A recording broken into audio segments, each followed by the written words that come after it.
Good morning, everybody. Welcome to Thursday of the SSC meeting. Thanks for joining again today. We are closing in on the end of our agenda.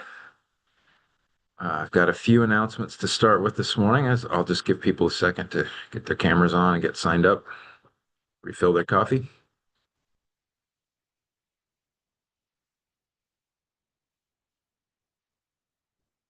So we are going to be returning now after completing groundfish. We're going to be returning to our Bering Sea and Aleutian Islands crab items. This morning, we're going to have Pribilof red king crab, Pribilof blue king crab, and then the balance of the crab plan team report. As we did with the earlier crab items, we're going to take each one of these individually with a separate opportunity for public testimony on each piece. So that'll be 3 opportunities this morning. And we'll have our discussion specific to each item. So we'll close out each one as we go. I would like to make one clarification from yesterday with regard to snow crab. When during our discussion and summary of snow crab, we incorrectly stated that the stock was not overfished. However, the status is actually calculated to be overfished based on the Tier 4 calculations. However, all the numbers that we provided on Tuesday, including the ABC and OFL, were correct. So I just want to make that correction. And I think with that, I will hand back to Anita and Katie to walk us through the rest of our crab items.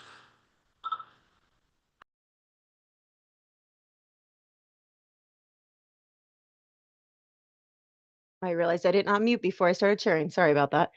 Katie Paloff, co-chair of the crab plan team, here to walk you through the rest of our crab items.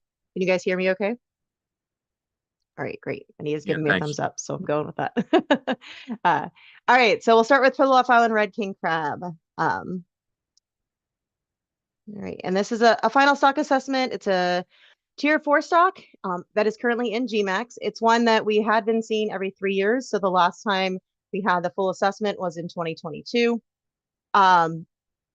Just some background on this. This is a stock that has been closed for quite a bit of time due to conservation concerns over Pribilof Island blue king crab. And when the assessment was moved into the GMAX framework, the CPT and SSC endorsed BMSY proxy years being from 2000 through the present year -1, and that was due to the fact that those were not years, were years in which there was no fishing that was occurring, no directed fishing that was occurring, and we felt that that was indicative of a good BMSY, approximate BMSY timeframe. The OFL for that we approved last time we did this assessment was 685 tons. Total catch is just bycatch in other crab or groundfish fisheries, and it was 0.87 tons, so therefore overfishing did not occur. What we saw at this meeting was 2 model options, one which was basically the last accepted model that was implemented in the current version of GMAX with updated survey and catch data, and then 25.2 is that model with then some historic ADF&G pot survey data from 4 years, which are listed there, included in the model. So some of the SSC comments that the author and CPT attempted to address was one, you guys had asked for some additional information on kind of why there were such the differences between the base model with different GMAX versions. The author presented comparative fits, however, said that the large number of changes over the 3 years was a little bit difficult for him to track down. So there wasn't really much progress made on that specific ask. One of the things that we did kind of make a note of in our minutes was, unfortunately, with a lot of the updates to GMAX that did occur during that time frame, right now it is a little bit more stable, with Tanner crab being the only stock that's not currently in GMAX. But this is something that we have attempted to remedy in the sense that having this stock be one of the ones that we run through our kind of standard GMAX protocol. As far as when we make updates, we run it through the stocks that are currently in GMAX to make sure that there's not any substantive changes to those stocks based on changes that a collaborator might have made for their stock. So that's something that we're trying to work for in the future. But with this stock assessment happening every 3 or 4 years, we can run into the fact that there may be multiple versions of GMAX that have occurred between assessments, and the author will do their best to provide comparisons of that in the future. We did talk about aligning the stock with the timing interval for Pribilof Island Blue King Crab, which we did remember exactly which meeting last cycle we agreed to this, but we decided to move Pribilof Island Blue King Crab to every 4-year or quadrennial cycle. And at this meeting, we in the CPT recommended moving Pribilof Island Red King Crab to the same cycle. That would mean that they would both be up next in 2029. The advantage to moving these to the same cycle is that the Pribilof Island Red King Crab stock does not have a directed fishery, and that is primarily due to concerns for Pribilof Island Blue King Crab. So assessing them at the same time seems appropriate. And then there was some talk at the last meeting in May and your June meeting of whether or not we should keep the stock in the GMAX framework, and the CPT did agree with you guys that it's appropriate to keep it in that framework, and it utilizes a lot more of the data than just smoothing the survey data. What it has, the advantage of having size composition data and being able to include the historic ADF and G pod survey and things like that. So just kind of two high-level takeaways from the assessment this year. On the right here, you'll see biomass and survey mature male biomass, and the 3 models, because he has the status quo plus the 2 updates there.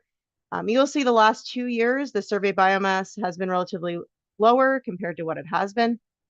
And then in the size composition data, you can see that we're not seeing smaller crab in the survey data. There was some discussion at CPT because the corner stations around the Pribilofs have not been, were dropped from the survey last year. So the 2024 and 2025 data points do not include those corner stations. So there was some conversation as to how much the corner stations may influence the absolute value of those points. And at the CPT, we didn't quite get back to that, but there seemed to be some recollection from the original paper looking at corner stations that it had a little bit less of an effect on Pribilof Island Red King Crab than the Blue King Crab stocks. So that was just an anecdotal information that we discussed there. The CPT did endorse model 25.2, which is the base model with the additional ADF and G pod survey data. It utilizes all the data and fits pretty similarly to the base model that with an updated GMAX version. We didn't recommend any changes to the BMSY year range that we put forward on that first slide, which was year 2000 through the current year -1. We had in the past, we've had a 25% ABC buffer. This is consistent with historical buffers for the stock, and kind of the concern that we're borrowing a lot of life history information for the stock from Bristol Bay and other red king crab stocks. And we did talk about the loss of corner stations, but we didn't add any additional buffer for that because we felt like most likely the loss of corner stations would result in a bias downward of the survey estimates. So therefore, it didn't seem appropriate to add an additional buffer for that reason.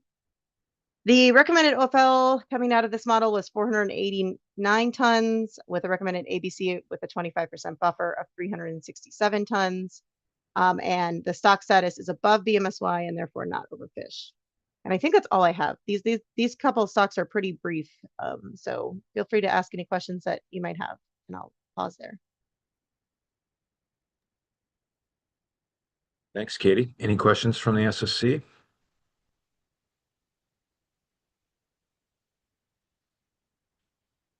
Great, very efficient.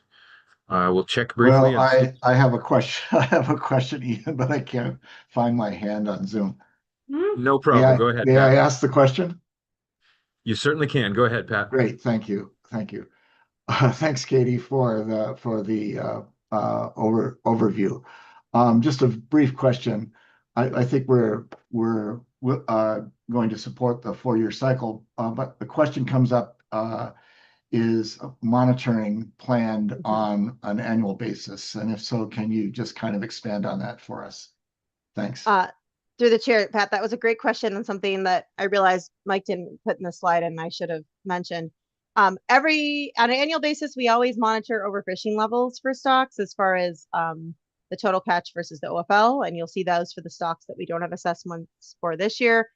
In addition, we did mention, just due to the fact that, go back one slide, these lower survey data points compared to what we've had, that we would continue to monitor these in our survey report. So when we hear the survey report that Mike gives every year, we would look at that, and the author would take a look at where that level of biomass is compared to BMSY. And if we thought that it was approaching an area where we should do an assessment, we would then recommend an assessment on a more frequent cycle. Very good. And follow up, I'm assuming the 4-year will coincide with the blue king crab assessment. Excellent. Through Thank the you. chair, yes. Yes, that's the plan. They would both Thank be you. next in 2029. Thanks, Katie, and thanks for all the work on this.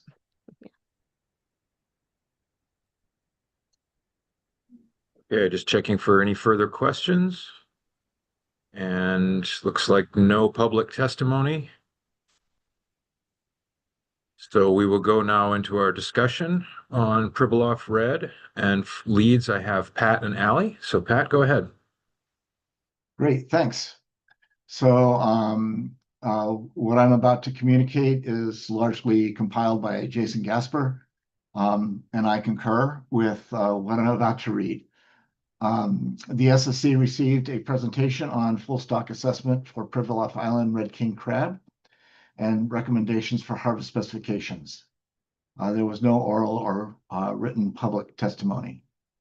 The Pribilof Island Red King Crab stock is assessed biannually, with the last full assessment completed in 2022.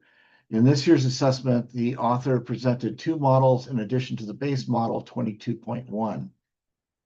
This would be model 25.1, an updated base model using GMAX, and an update survey biomass data through 2025, and model 25.2, which builds on model 25.1 by incorporating historic ADF&G pot survey data from 2003, 2005, 2008, and 2011. In addition, the models were updated to include updated trawl survey and incidental catch data. Fishing-related mortality for the stock is very low due to the closure measures implemented in the Pribilof Conservation Area and closure of the directed fishery due to low blue king crab abundance. The SSC appreciates the author's work in incorporating these data into the assessment. Due to the triennial schedule and abundance of changes to GMAX over that period, formal bridging analysis to the new version of GMAX was not conducted. This may be an ongoing issue with this assessment due to the longer period between assessments.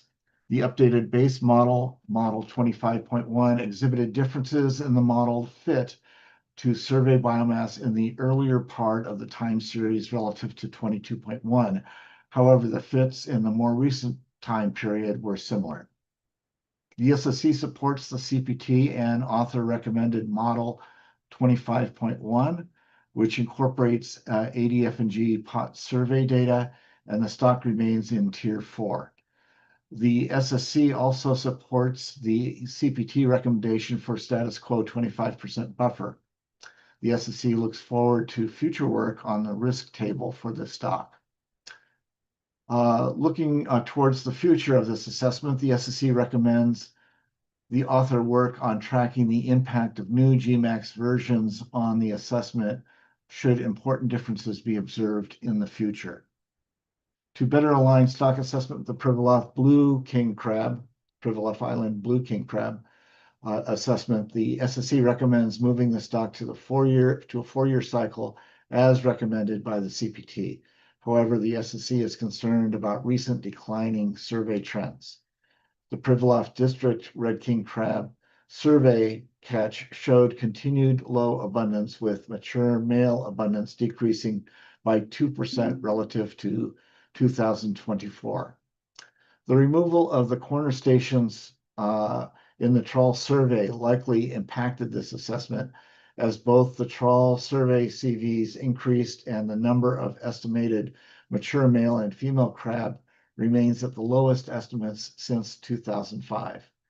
Nearly all crabs that were observed in the 2024 survey were large males, greater than 150 millimeters, which follows a long period of low recruitment since the mid-2010s. The CPT had a robust discussion about these concerns and recommended that the survey biomass be monitored and compared against MSST from this assessment, which was 642 tons. The SSC agrees with the CPT that survey biomass should be monitored annually relative to MSST, and that adjustment to the assessment schedule may be appropriate should the stock be showing a more concerning decline, as Katie just pointed out. However, the SSC notes a decision to move to a full assessment out of cycle does not necessarily need to be only tied to an MSST threshold if trends in truncated length composition worsen.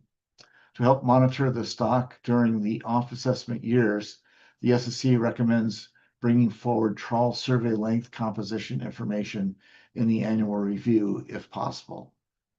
Finally, the SSC recommends further work examining the impact of losing the corner stations on the indices of abundance and methods to help mitigate this impact if possible. Coordination with ongoing work for St. Matthew Island and Pribilof blue king crab on this issue may be useful. Thank you.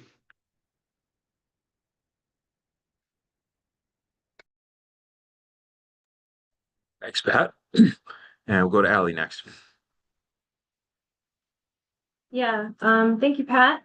I just have a few things to add. Thank you, Katie, and the rest of the plan team for their presentation and their comments on this stock, and to the assessment author for the assessment document and all their work. I do want to ask a quick clarification. Pat, you mentioned that the author and plan team recommended model 25.1, but I think you must have misspoke, because I thought they recommended 25.2, which is what I suggest we concur with. Yeah, Ali, that's a fair question. I thought I heard 25.2 also, but it says 25.1 here. So Okay, it's I'll Thursday. change that Okay. in the document. So thank you for catching that. Okay, You great. might have noticed I hesitated at that point, sort of going, where am I going with this? Okay. So that's fine. Yes. Thank So you. I just want to clarify that that's where we're both at. We support the plan team and author recommended model, which is 25.2, which uses all available data, and has pretty similar fits. The results from that model put the stock in tier 4B. I also agree with a 25% buffer. I'm just going through my own notes. I agree with the suggestion to have the author further consider the loss of the corner station. I don't fully agree that the reasoning that the estimate might be biased low and is therefore conservative is really a defensible long-term strategy for dealing with those changes. And I like the idea of aligning the approach among stocks where this is an issue, such as the one you brought up, St. Matthew blue king crab. So appreciate that, and agree with that moving forward. I also just want to note one last thing. We had a number of suggestions for improvements to this assessment from the last full assessment in 2022 that didn't appear to be addressed. And so I would suggest that we refer to our 2022 report and reiterate those and ask the author to consider those as appropriate moving forward. And I would also like to request that the author include responses to plan team and SFD comments from the previous full assessment in future iterations of the SAFE, as is standard practice. I believe we only had responses to our proposed model runs from June. So would like to see both of those. And that's all I had. Thank you. Thanks, Ellie. Pat, go ahead. Yeah, I found my hand. Um, if I might add, Katie, maybe you can comment on this too. There was some discussion among the CPT about how best to address SSC comments. And I think sometimes there's confusion as to what we're asking for.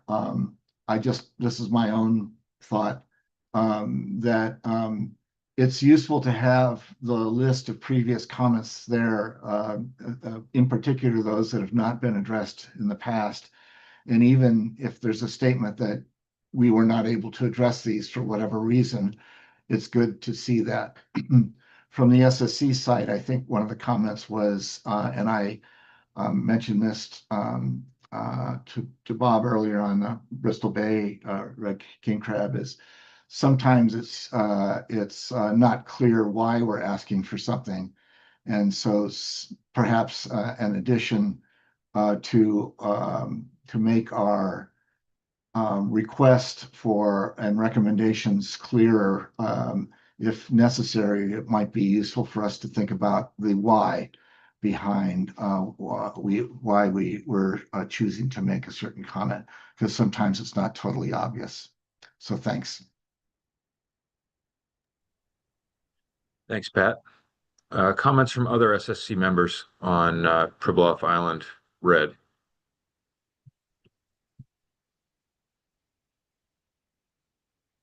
Okay, seeing none, that was a good, thorough review. I'll just briefly summarize. We're going to thank the plan team and authors. We will note that the fishery for this stock is closed. We'll also note the downward trend in the survey. We will note that a full bridging analysis was not conducted due to the number of different changes to GMAX since the last full assessment. The SSC will support the crab plan team recommendation for model 25.2, which places the stock in tier 4B. We will also support the plan team's recommendation for a 25% ABC buffer. And we will note that the stock is not calculated to be overfished. We will look forward to future work on the risk table. We will recommend tracking the effect in the future of updates to GMAX and continue to request bridging analyses to better understand how those affect each stock assessment. We will note that we will support the move to the 4-year assessment cycle, as did the CPT, but we will note that we do have concern over the recent declines and the loss in corner stations in the trawl survey. We will recommend monitoring the survey biomass relative to MSST, as has been suggested annually in between assessments. And we will note that the decision to move to a full assessment outside the 4-year cycle could be based on that calculation or other information as well. We also suggest that during this monitoring in between full stock assessments, that this effort also include trawl survey length information. We will recommend further work on the loss of the corner stations, ideally in coordination with Pribilof Island blue king crab, with regard to the methods to deal with those lost corner stations.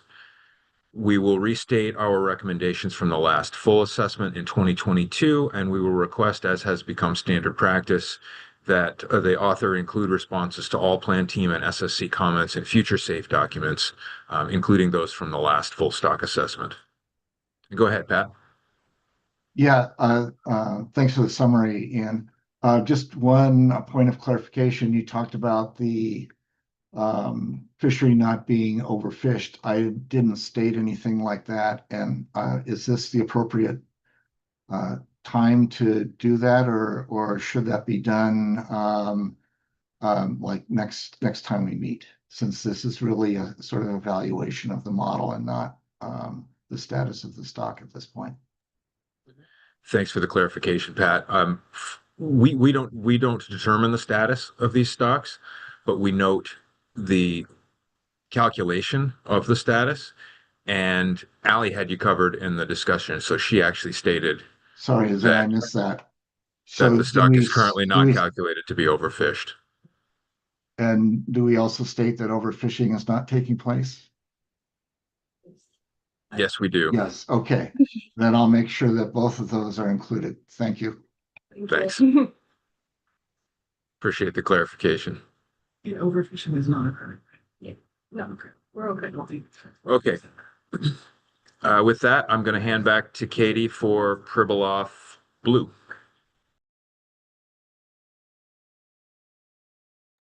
All right. Hold on one second here. All right, Pribilof and Blue King Crab. This is going to be really short and sweet, guys. It's a this stock is on a quadrennial cycle and will be on the same cycle as Pribilof and Red King Crab. So we'll see it next in 2029. And now I don't have here last time we saw it, but I believe it was on a biannual cycle. So that was one of the things we decided. It was on a biannual cycle because it is under a rebuilding plan. That NIMS has to update on rebuilding every 2 years. So we had it on a 2-year cycle, but we felt that things weren't really changing and we can use survey kind of summaries and data to update on rebuilding. And it was for kind of distribution of workload and effort, moving it to an every 4-year cycle would seem more appropriate. And we made that recommendation. I want to say at some point in time last year when we like reviewed all of our crab stocks and their assessment frequency. The stock remains in overfish status. It's about 4% of BMSY. Is making progress as expected under the rebuilding plan was our last update of that. The OFL is actually set in the rebuilding plan based on tier 5 calculations. It's set at 1.16 tons. Total catch last year was 0.03 tons, so therefore overfishing did not occur. I had to laugh at this bullet point that Mike put together. A single model was brought forward. It was a single model, but it was a lot of variance to that model in SDTMB and looking at different options in that. And that was the model that we recommended changing to in our May meeting and in your June meeting. The author was using just a REMA smoothing model on MMB for this stock. And due to the loss of the corner stations, which appear to affect the Blue King Crab stocks more greatly than the Red King Crab stock, the author switched to using a GLMM fit in SDTMB, and we made some recommendations and asked them to bring forward that model here for final specifications. The author brought forward a lot of different I don't want to say versions, but a lot of different considerations within that model. But the SSC did concur with, now I don't have listed in here and I apologize for that. I didn't make these slides and forgot to fix it.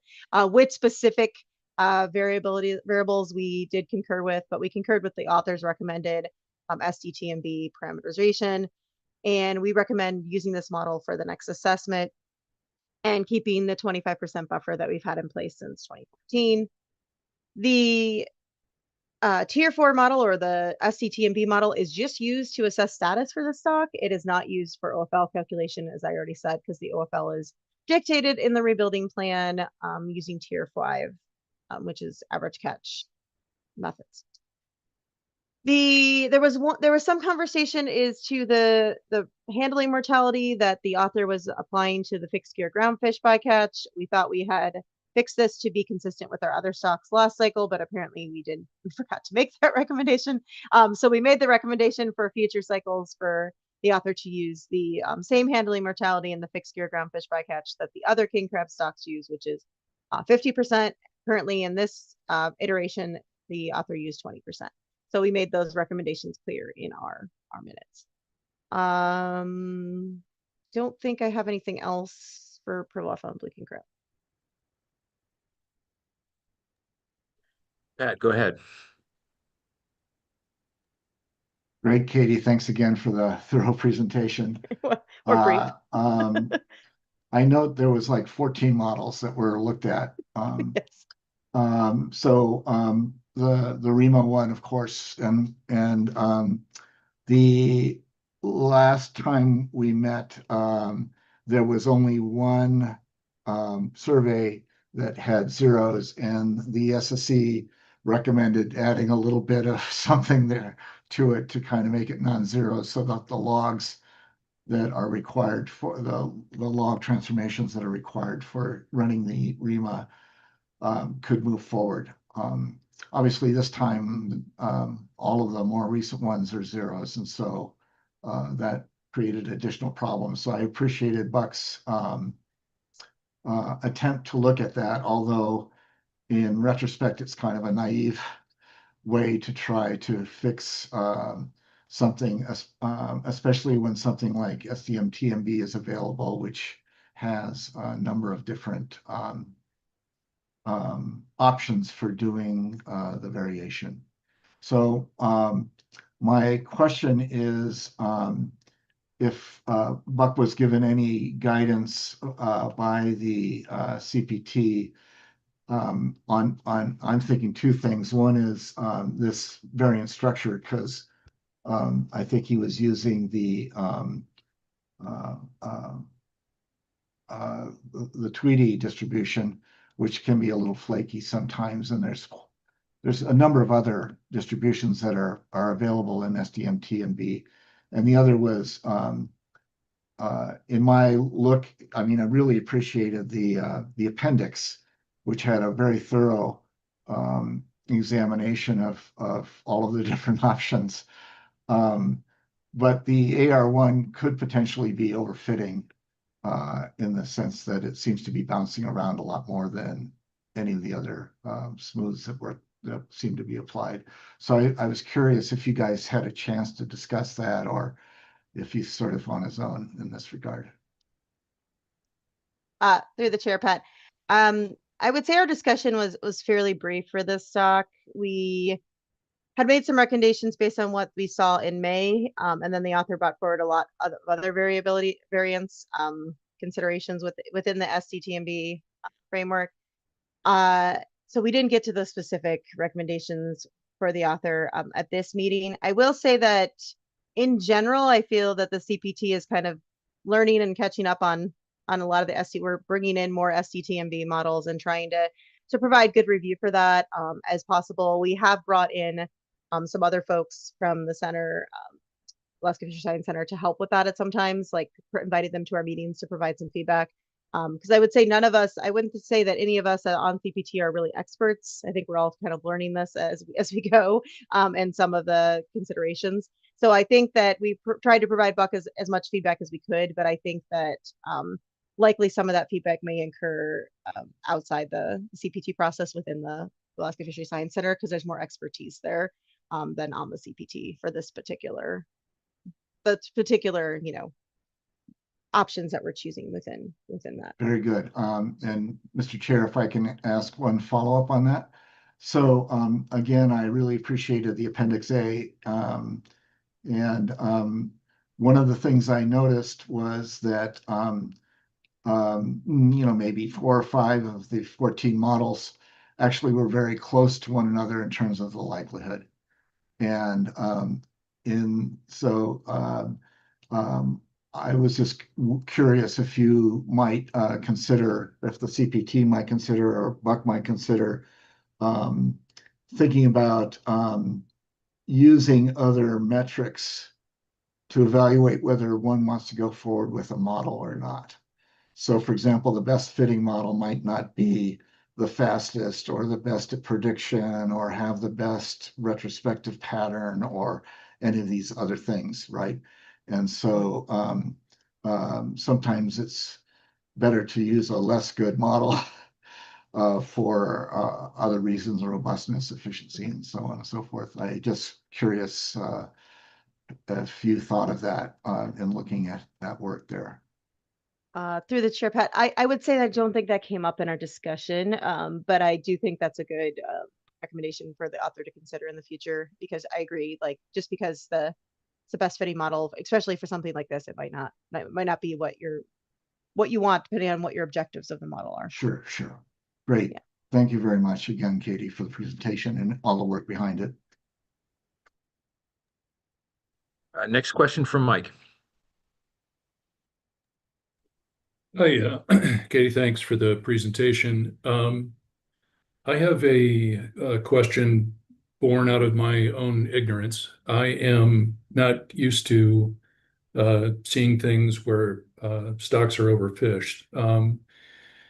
And so I was kind of researching that a little bit. And under National Standard 1, there's some language that when a stock is overfished, the council specifies a time period for rebuilding, target time shall be short and take into account, among other things, the needs of fishing communities. I know there's no ESP, and I know the fishery hasn't been open for a while. And I'm just wondering, in terms of when you take the needs of fishing communities into account in that target time for rebuilding, we don't have an ESP, so fishing communities aren't identified in terms of, with fishing communities being those engaged in or dependent on this fishery. Are those communities identified somewhere, of the communities that did participate in the fishery when it was open? And if not, is that something we should be thinking about capturing somewhere? Through the chair, I believe that that was all pretty thoroughly analyzed in the rebuilding plan. I was just trying to see if I had the rebuilding plan saved on my computer, and I don't think I do. So I think that would be characterized in the rebuilding plan, but it's been a number of years. I don't remember exactly when the last time we saw this rebuilding plan was. I know that because this rebuilding plan I think was done twice, and the second time around, I think it was proved to be that the time to rebuilding was pretty long. Like, I don't know, might have been 25 to 50 years. It was long, right? It was much, much longer than most of our traditional rebuilding plans. And that was really based on the kind of idea that a lot of this, the declines in the stock are most likely due to changes in the ecosystem and not necessarily controlled by our fishing presence or pressure. So I do think that was all detailed in the rebuilding plan, and I don't know how much of that is in the most recent version of the SAFE, from recollection off the top of my head, but it would be something that I think Bush should be capturing. I think he has a small section in the SAFE on progress towards rebuilding, but it might be good to kind of refresh. A recommendation could be just next time we see this to refresh everyone of what the rebuilding plan involved, what was involved in the rebuilding plan, and when the next timeline is set to like revisit the rebuilding plan, I guess would be helpful maybe for the future for you all to have that in your mind for the stock. Great, thank you. And next question from Franz. Yeah, thanks. I hate to ask for anything else for this talk, but I noted that I'm here. the red king crab assessment now includes ADF&G pod survey data, which is great. And I was wondering if there's plans to consider that here as well, given that you got 2 crab in the NIMS survey. So through the chair, friends, great question. We did chat about that. It's an historic pot survey, so we don't have any current data. It would be past data. So for this stock particularly, we do not have it in it's just a smoothing of survey about biomass right now.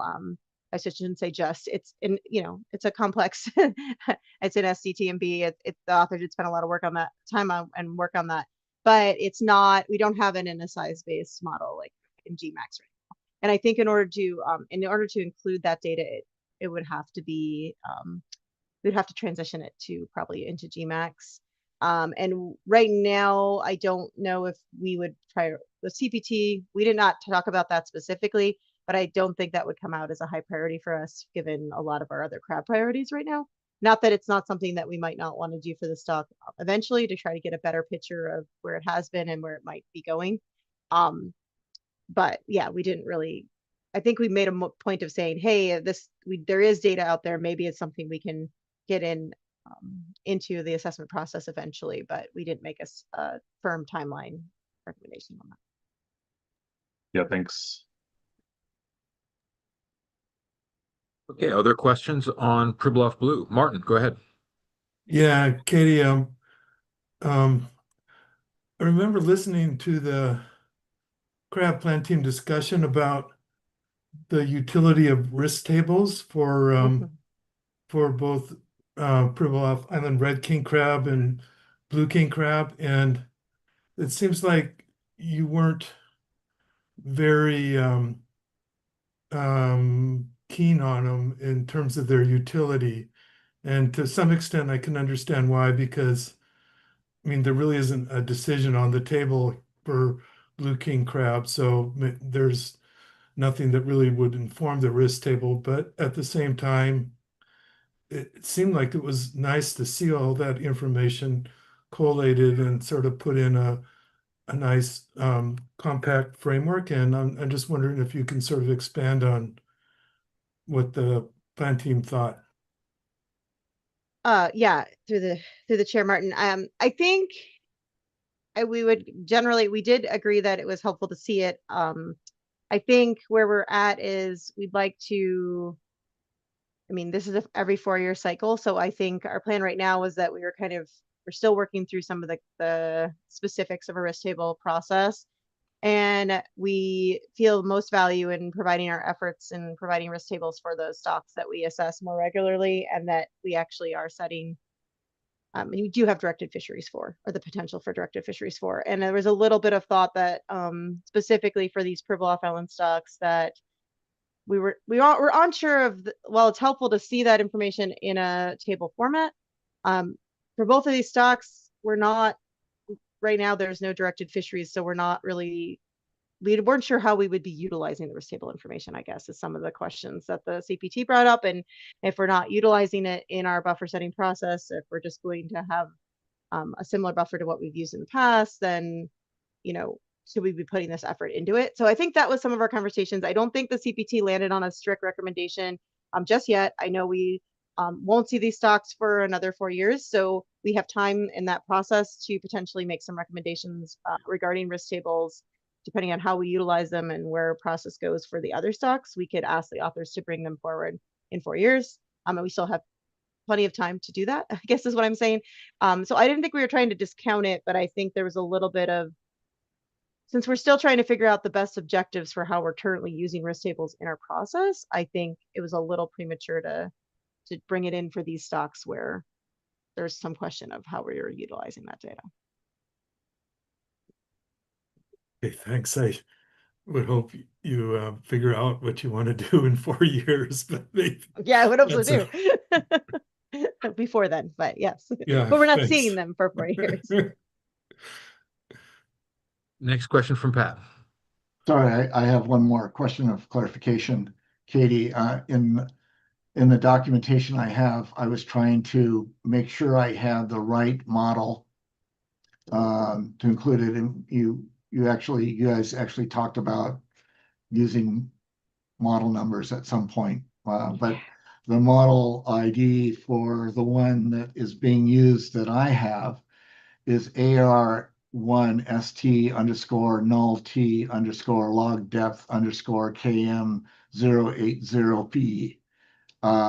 The question I have is the first part of it, in the figures, I think, or maybe it's vice versa in the text. The best model is alternatively referred to as AR1ST and AR1S. Do you know which one it is? Off the top of my head, no. I can look Okay, back okay. I was just looking at our minutes, and I don't think we apparently didn't capture it that No, specifically. that's a little much to say, but so I'd have to go back to what we saw in his presentation. That would probably be the best place for me to do that. yeah, so they're named differently in different parts of the in safe. different parts of the safe. Okay. Yeah. If I'm going to go with AR1ST, but if you find out it's something different, just let me know if you can. Okay. Okay. Thanks. I will try to do that. I'll look it up real quick. Actually, I can probably just send Buck a message, and that way, I'll send Buck a message and ask him. Okay. Super. Thank you. And then I can clarify that, so you have the right one in your minutes. Great. Thanks. Great. Thanks for making that clarification. Any other questions from other SSC members? I'm just going to check for public testimony. Seeing none, we will go to our same team of leads on this one, starting with Pat. Yeah, I guess that's me. Okay, the SSC the SSC received a presentation on stock assessment for Pribilof Island Blue King crab and recommendations for harvest specifications. There was no public testimony. The Pribilof Island Blue King crab stock is assessed biennially. The last full assessment was in 2023, and therefore a full assessment was conducted in 2025. The assessment for this stock has historically used the R package REMA to implement a survey averaging random effects model to smooth National Fisheries Service bottom trawl survey estimates of mature male biomass, MMB. However, current surveys are continuing to show 0 catches of mature male Pribilof Island Blue King crab biomass for recent years. Consequently, in addition to exploring an assessment with the REMA model with non-zero constants, replacing the 0 survey catches, at least 14 alternative models were explored using the SDM-TNB R package. 3 representing different combinations of model structure. Representing different combinations of model structure. The SSC agrees with the CPT that the fit to the survey MMB should use the best fitting model AR1, etc., which I just said a moment ago, an SDM TMB GLMM spatial temporal generalized mixed model using Tweedy error with a log link, a k-means mesh with 80 nodes that includes correlation barriers for the Pribilof Islands and the continental shelf. Give me a second here. The directed fishery has been closed since 1999-2000, and the stock was declared overfished in 2002. The survey MMB time series and related data for the Pribilof Island Blue King crab were updated with results from the 2024 and 2025 National Fisheries Service Eastern Bering Sea Shelf Bottom Trawl surveys and the 2022-2023-2024 crab and groundfish fisheries for retained and discarded catch. Status determination is based on the Tier 4 approach, with the Tier 5 approach used for determining the OFL. The BMSY proxy for the stock is based on MMB at mating from 1980/81 to 1984/85 and 1990/91 to 1997/98. The projected MMB at mating for 2023-24 of 0.18 kilotons remains well below the MSST value of 2.1 kilotons, placing the stock in Tier 4C. There is no directed fishing.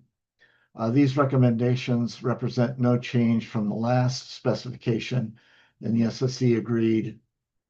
Now I'm wondering whether I should state OFL and ABC, but anyway, I'll just read it out. Agreed with the CPT recommended OFL and ABC for 24-25 and 2025-26. The stock remains overfished with no sign of recovery. Overfishing is not occurring. Given continuing concerns to the stock with regard to lack of recruitment, the CPT recommended continuing with the 25% ABC buffer as used in previous years. The 25% buffer acknowledges the low status of the stock, the accommodations made in the rebuilding plan to set the OFL, and the current status of low bycatch in non-directed fisheries. The SSC agrees with the CPT recommendation of applying a 25% buffer to the ABC. The SSC appreciates the author's detailed point-by-point, very point-by-point responses provided to previous CPT and SSC comments.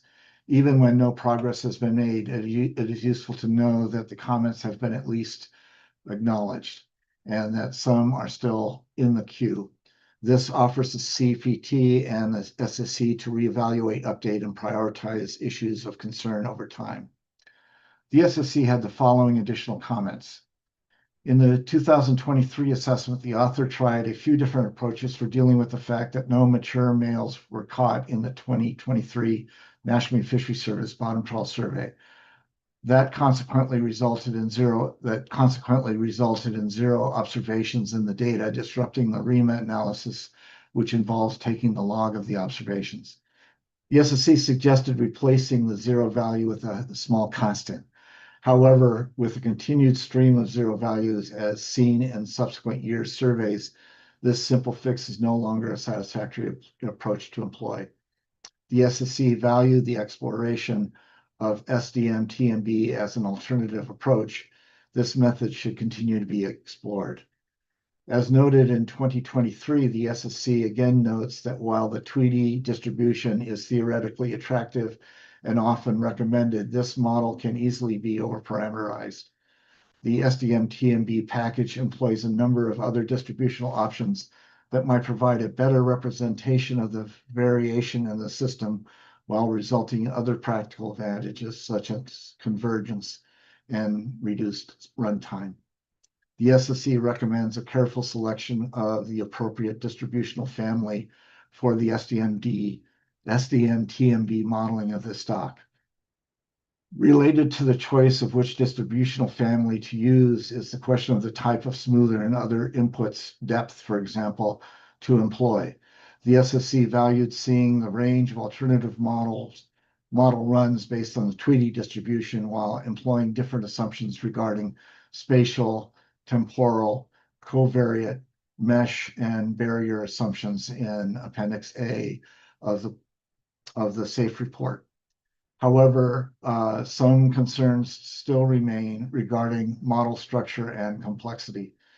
The model, AR1, ST, etc., appeared to represent the best choice among the competing models using cross-validation and the resulting goodness of fit metrics. But runtime, signs of overfitting, accuracy of future predictions, and changes in the magnitude of the retrospective analysis might all point to a different model or set of models to explore. The SSC recommends that for models that show minor improvements in the likelihood relative to the best fitting model, that efficiency and accuracy and other metrics should also be considered in addition to goodness of fit. So that's what I have. Thank you.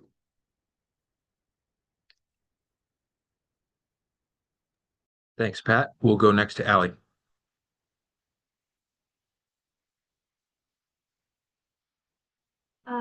Thank you, Pat. That was pretty comprehensive. I think I've just got a few things to add. I want to thank the author of the assessment and the crab plan team for their comments and presentation.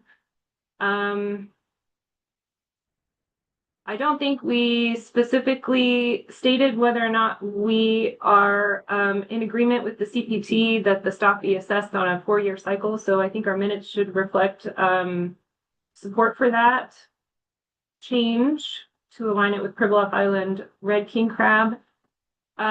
With respect to, I think some of the questions that were asked in earlier of Katie regarding the rebuilding plan, this was actually a note of mine. I really appreciated that the assessment author responded to an SSC request regarding the status of the rebuilding plan, but that was just contained in the SSC responses.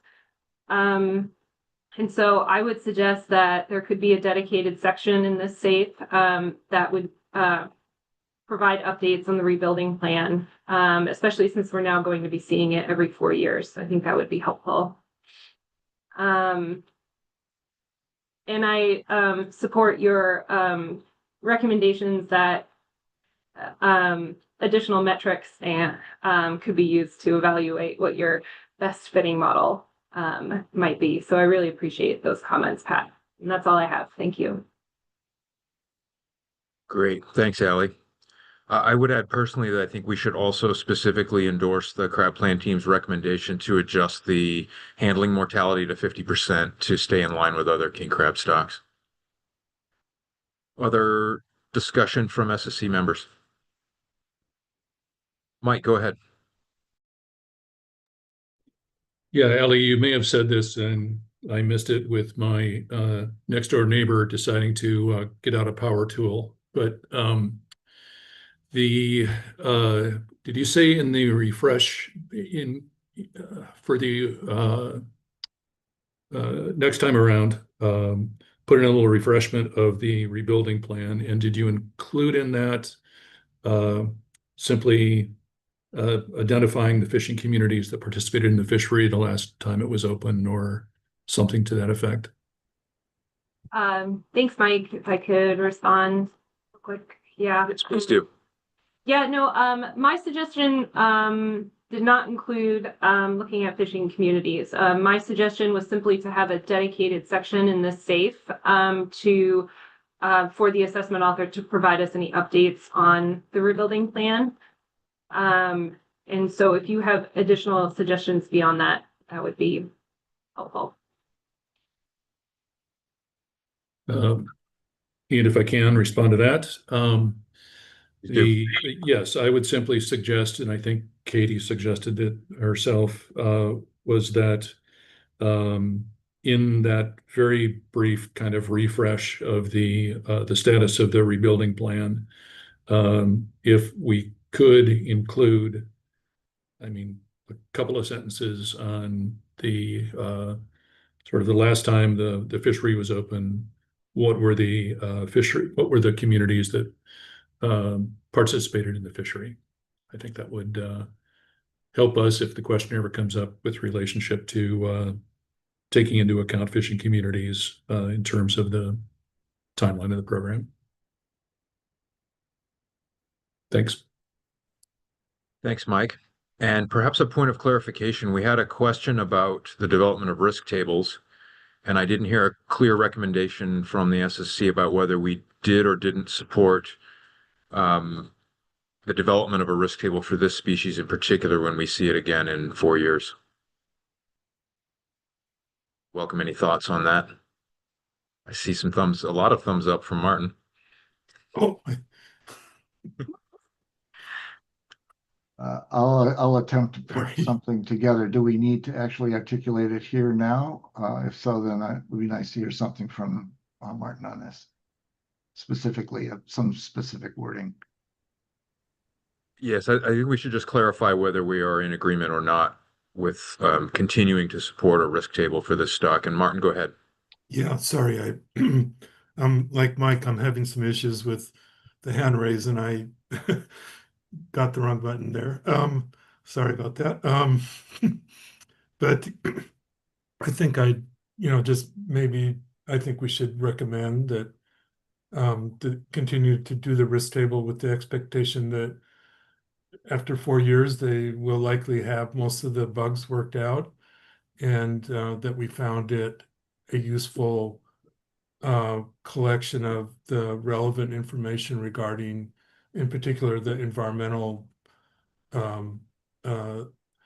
part of the risk table was just really, I mean, it was good to see that sort of collated. We understand that this stock is not recovering because of a change, kind of a fundamental change in the system, and be able to sort of have an ongoing monitoring of that is really probably one of the most valuable things we can do for this stock. And so I think it's good to keep that going.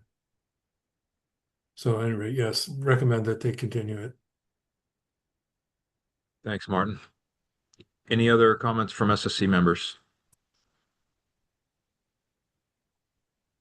Okay, seeing none, we will thank the author and plan team, particularly for including a detailed response to previous SSC recommendations. We will support the crab plan team and author's recommended model, the specific numbering to be identified in our report when we verified it using SDMTMB for status, placing the stock in Tier 4C.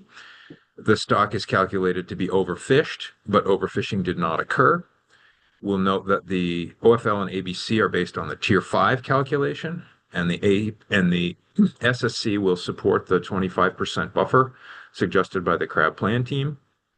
We will also support going to a 4-year cycle to align with Pribilof Island red king crab. We will support the transition from the REMA to the SDM TMB model, and we have some suggestions about further exploration of error distributions, spatial and temporal structures, and use of covariates and other metrics for model selection in the next round. We will support the application of the 50% handling mortality to bring the stock in line with other king crab stocks. We will request a summary on the rebuilding plan in the next to be included directly in the next SAFE document, and that should also include a summary of fishing communities affected by the closure and rebuilding of this stock. We'll support the risk table development for the stock in hopes that we are in expectation that after 4 years, this approach will be largely stabilized and hopefully won't be that big a deal to apply. I think that's all we have for Pribilof Blue.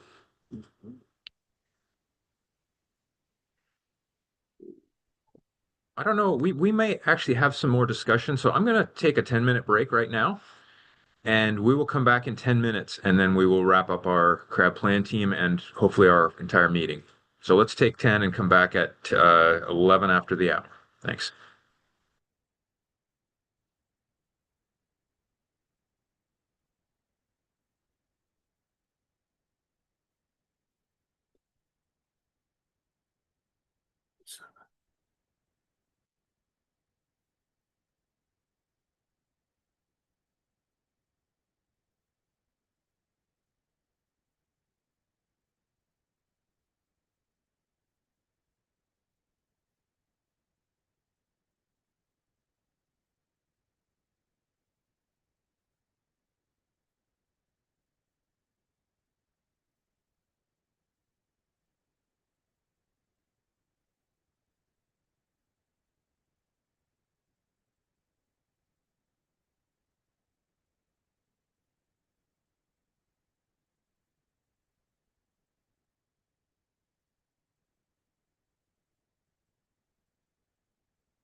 Okay, welcome back, everybody.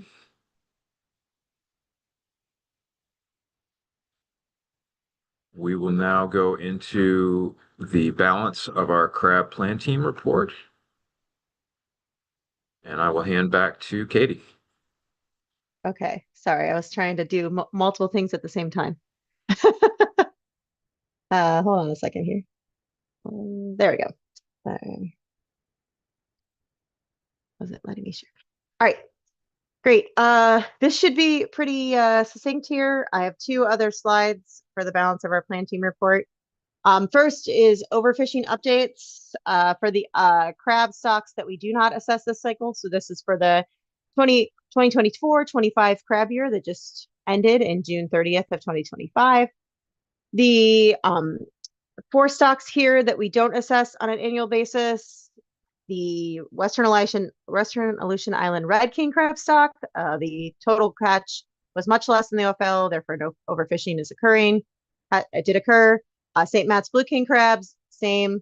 Pribilof Island golden king crab, the total catch mortality is actually confidential due to less than only 2 vessels participating, but the TAC was set much lower than the ABC and wasn't necessarily fully utilized, so that was less than the OFL, therefore overfishing did not occur. And then Aleutian Island golden king crab, we do that final specs in June, but the total fishing, the fishery was not yet concluded. There was a small amount of catch still in, I'm not going to even try to remember if it was west or east, but the total catch mortality was still less than the OFL, therefore overfishing did not occur. So just those are official statuses that we need for all these stocks that we usually do in our this October meeting. And I'm going to move on to our next slide, and then we can always jump back and ask questions. The only other comment that we felt like we should reply to as orally in our presentation for the SSC was that the CPT did talk, the SSC had suggested that we explore the utility of having defining some full and update assessment considerations. CPT did have a conversation on this. We took up this discussion. We kind of reviewed high level on what groundfish was doing. We discussed that kind of, is there value in us doing this for crab right now? And I think the consensus, at least in our minutes and among CPT members, was that we were pretty satisfied with our status quo. And our status quo is that for each time we see in a stock according to its assessment cycle, we do want a full assessment, even if the recommended model that we have bringing forward is quite similar to the last accepted model. It's still useful for us to have that full assessment. And that the way that CPT could address kind of workload and potential prioritization would be to reduce the assessment timing, which is what we have done for many of our stocks. And I took a specific line out of our minutes. The CPT recommend that when we are only requesting one model, essentially last year's accepted model with current data, that maybe that we do bring forward a full safe, but that potentially the authors considered a pretty streamlined presentation to the CPT in order to kind of, this is the same model and the same model fit, and there's nothing different, just new data. And so we did suggest that we try to make those presentations more streamlined in that process, so that we're not taking as much of our CPT meeting time on a assessment that is essentially a base model with updated data.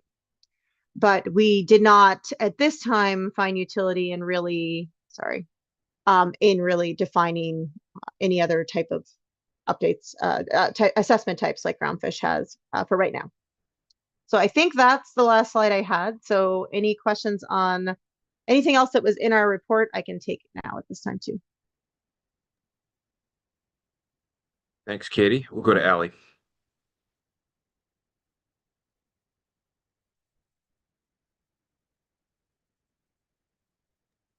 And you, That was my fault. I muted her. Sorry, Allie, go ahead. Sorry. Thank you, Katie. I'll start over. So I have a question that I think kind of fits in the full versus update assessments discussion here. And we talked about this briefly with one of the Pribilof Island stocks, but did the CPT discuss any mechanisms where, like, for example, with the Pribilof Island red king crab stock, oh no, blue king crab stock, we talked about poor survey results. Did you guys talk about any mechanisms that might trigger an off cycle assessment cross stocks? Through the chair, Ellie. So specifically for Pribilof Island red king crab, we talked about kind of monitoring survey results, and if the survey biomass that was being estimated was close to the last MSST, that would trigger concern for us to want to see an assessment. I think we didn't talk about that specifically for our other stocks, but I think our usual course of action is to see all the stocks that we do assess, whether it's annual or not, in our survey updates, right? Mike usually has a slide or two that gives us a summary of that. And I think if we saw any surprising results, I'm kind of speaking like we don't have this clearly in recommendations, but I based on our past experience, if we saw any alarming survey results that were not expected, I think that would trigger CPT recommendations to say, hey, maybe this stock isn't scheduled to be seen for another 3 years or 4 years, but maybe we should bring it up next year, at least to see if there's concern. So we don't have anything prescriptive per se, except we did make that recommendation for Pribilof Island Reds that if it was approaching the MSST, we would want to see it earlier. We don't have anything prescriptive for the other stocks. I will say for our stocks that are not on an annual cycle, let's see, with the exception of Pribilof Island Golden King Crab, the rest do not have current directed fishery openings. So I think that is one of our considerations for why they are on, whether it be bi, tri, or quadrennial cycles, is that they're currently either under rebuilding plans or there's no directed fishery on them. So we would be less likely, I think, to see drastic changes in the stock due to any fishing efforts that we can control with those stocks with not having a directed fishery. We do see updates for all those stocks in our September meeting for any bycatch that is happening both in our crab fisheries and in our groundfish fisheries. So that's another thing that might trigger concern. Like if we saw a spike in groundfish bycatch for a stock that we don't currently assess, that might be a CPT suggestion coming out of that we move something to a more regular cycle. So I would think the things that we would monitor would be the things that we see every year, which is survey data, and then of course fishery data that's coming out, either direct bycatch fleets. Great, thank you, Katie. Other questions from SSC members?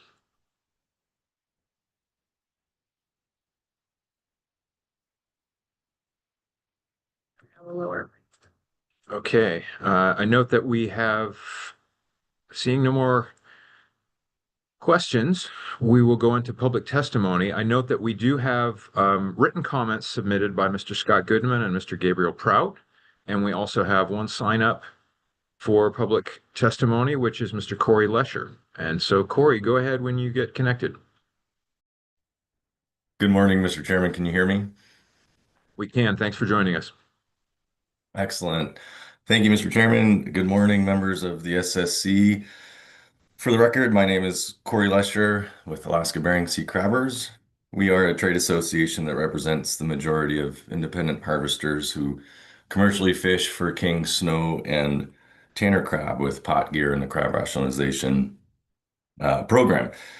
Appreciate you guys taking the opportunity to hear my comments this morning. And as the chairman just mentioned, we did also submit a written comment. First off, just really like to thank the crowd plan team and co-chairs for the presentation, and of course all of the assessment authors at the CPT and the department and agency staff for everyone's continued hard work and diligence helping to analyze the recent data from the trawl survey. Just noting that this is a really important process for the crab industry. And just for the record, I also want to acknowledge the effort to turn around information from the trawl survey in such a quick manner to be able to provide data for the tech memo, but also being able to share it with industry. Really appreciate the work by the CPT and the folks there. Um, so this is a little bit awkward since we took public testimony on each agenda item, and I waited until the end because I'm going to bounce around a little bit. I think I'll focus mostly on snow crab and hybrids, but also understand that you guys already made your recommendations and had a lot of your discussions and deliberations. So I'll just bear with me here as I collect my notes. But I just want to state that the ABSC has been encouraged by the positive signal that we saw from the bottom trawl survey in regards to crab. Looks like a lot of our stocks are at least trending in the right direction, or not going in the wrong direction, particularly with snow crab.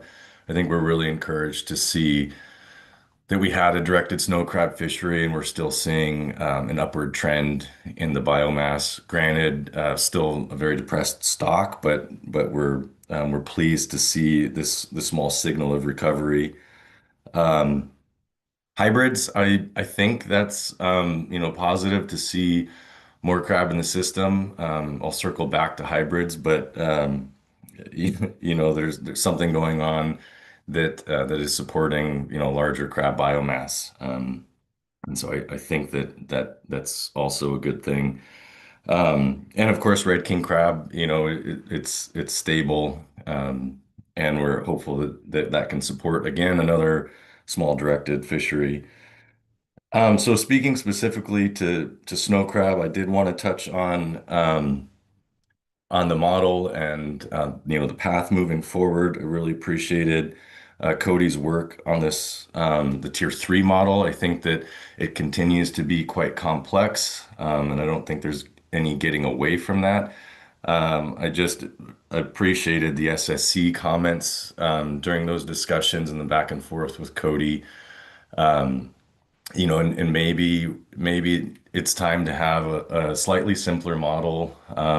This is something he's been working on for quite a while, and we'd like to see it get to a point where we can be using the tier 3 model and have convergence.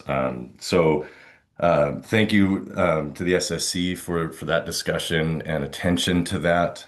And I think that brings me to my second point. I want to talk about hybrids. This is something, during the presentation, we heard Dr. Litzout mention that hybrids have been, this pulse of hybrids have been visible in the survey since 2023. We've seen this coming for a couple of years. We saw a very large increase in the biomass of hybrids during this summer trawl survey. And I think that this would have been a great opportunity for the crab plan team to be a little bit more proactive and offer more airtime to take this up at the CPT meeting in September. I know they have plans to address it in May, and that's great. However, I would have liked to have seen it prioritized. This is an example of several issues that come before our crab scientists and management experts, that I believe time is of the essence, and perhaps taking the foot off the gas a little bit on the models and making sure that we're getting those right to address things that are current and very relevant. And that's really it. I have a few more notes, but I see that running out of time. So sad I couldn't be with everyone in person, but appreciate all the work that you guys do, and I'll conclude there. Thank you, Mr. Chairman, and happy to take any questions. Yeah, thank you very much for your testimony, Mr. Lisher. We do have the opportunity for questions, and I actually have one. I asked this to a previous testifier early in our meeting, in just trying to understand what the potential implications are for hybrids in this year's fisheries. So we've seen them in the survey, but we haven't really seen this pulse in the fisheries yet. And I'm wondering if you have any thoughts on, is this likely to be something that's targeted by the fishery or actively avoided by the fishery or somewhere in between? And how might we think about that in relation to the limits for snow and tanner crab? Yeah, thank you for the question, Mr. Chairman. That's, I'll try not to give you a 30-minute answer, but really this is a fantastic question, and we've had some back and forth with industry as well as with ADF&G, um, really to talk about this and how can those be utilized. We understand that hybrids historically have represented about 2% of snow crab landings, so really not much. And ABSC, trying to understand to get to the bottom of that specific question, sent out a poll to our skippers a few weeks ago, just asking questions about preferences and whether or not they would be able to or willing to target hybrids. And granted, there's more to it, when you consider processors and such, but there's a variety of responses from our fishermen, who say that they can most certainly target hybrids, that they think they should target hybrids. The spatial overlap between, the industry preferred male snow crab and hybrids is quite a bit different. However, you do tend to see more of the large hybrids overlapping with tanner crab. So we're encouraging our fishermen that have both snow and bear die quota, to harvest bear die first and potentially be able to retain some of those hybrids. And that's typically how those fisheries, run. Bear die is usually the first one to be targeted. And then just my last comment here, something that I thought was really interesting that came from one of our fishermen in an industry meeting, and this is in regards to ADF&G, whether or not they're able to account for some of that hybrid biomass in the snow crab tack. This individual stated, by not taking action, this creates unnecessary hardship on harvesters. And it was an interesting thing because I'm not a fisherman. I think most of us online here are not fishermen and can't really fully appreciate or understand, the gravity of that statement. There's crab in the system. This is an opportunity to address this, and I think the SSC made a great recommendation when you guys suggested that perhaps hybrids could be included in a version of the assessment for snow crab and tanner crab. That's a great suggestion. So I know that's a long-winded and probably not very direct answer, but I appreciate the question. Thanks for taking that question. I see another one from Allie. Yeah, thanks, Corey. That was really interesting to hear about your survey here. My question is something I've asked of Oregon crabbers, and I'm just kind of wondering if you'll confirm it. Is there any sort of differences in terms of the quality of the product when it comes to hybrids? Are they easier or harder to market, or do you have any information that you could speak to about that? Thank you for the question, Dr. Whitman, through the chair. Yeah, I think a lot of us have volunteered to do taste testing experiments with hybrids and snow crab and bear die. To my knowledge, hybrids are marketed as snow crab. Typically, they might be a little bit, larger than an average snow crab. I also believe that, the processors do not have to change their brine to process snow crab. I have to confirm that. So I understand that it's quite similar to, to the process and maybe market and flavor profile as snow crab, but it's an excellent question. Thanks, Corey. Okay, seeing no further questions, thanks again for your testimony, Mr. Lesher. Thank you very much. And we will now move into our discussion.